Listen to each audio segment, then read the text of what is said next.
देश की राजधानी दिल्ली में कोरोना से तो राहत है, मगर एक नया खतरा फिर मंडराने लगा है। डेंगू धीरे धीरे फिर दिल्ली में पैर पसार रहा है। अब तक डेंगू के 159 मामले सामने आ चुके हैं। इनमें से अकेले जुलाई महीने में 16 मामले दर्ज किए गए। दिल्ली नगर निगम की ओर से सोमवार को जारी एक रिपोर्ट में ये जानकारी दी गई है। रिपोर्ट के मुताबिक 23 जुलाई तक दिल्ली में डेंगू के 159 मामले दर्ज किए जा चुके हैं, जबकि 9 जुलाई को ये संख्या 153 थी। एमसीडी की रिपोर्ट में बताया गया है कि राष्ट्रीय राजधानी में जनवरी महीने में डेंगू के 23, फरवरी महीने में 16, मार्च में 22, अप्रैल में 20, मई में 30 और जून में 32 मामले दर्ज किए गए थे, जबकि जुलाई माह में 23 तारीख तक 16 मरीज सामने आ चुके हैं। रिपोर्ट में बताया गया है कि इस साल 23 जुलाई तक दिल्ली में डेंगू के कुल 159 मामले दर्ज किए जा चुके हैं। हालांकि राहत की बात यही है कि शहर में फिलहाल इस मच्छर जनित बीमारी से मौत का एक भी मामला सामने नहीं आया है।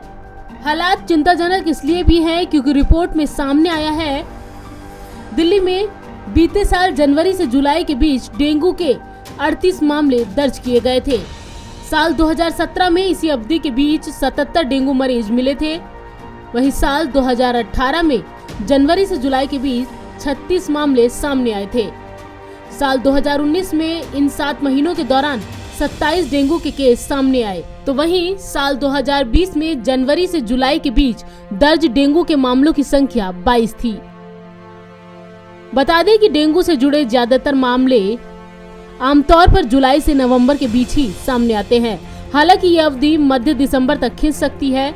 पिछले साल राष्ट्रीय राजधानी में डेंगू के कुल 9,613 मामले दर्ज किए गए थे, जो साल 2015 के बाद सबसे अधिक है। उस दौरान दिल्ली में डेंगू ने 23 मरीजों की जान ली थी। दिल्ली में डेंगू से मौतों का यह आंकड़ा साल 2016 के बाद सर्वाधिक था। वहीं दिल्ली में डेंगू से साल 2019 में 2, साल 2018 में 4 और साल 2017 में 10 मौतें दर्ज की गई थी। इसके साथ ही इस रिपोर्ट में कहा गया है कि दिल्ली में इस साल अब तक मलेरिया के 28 और चिकनगुनिया के 8 मामले सामने आ चुके हैं। नवोदय टाइम्स के लिए संगीता सिंह की रिपोर्ट, दिल्ली।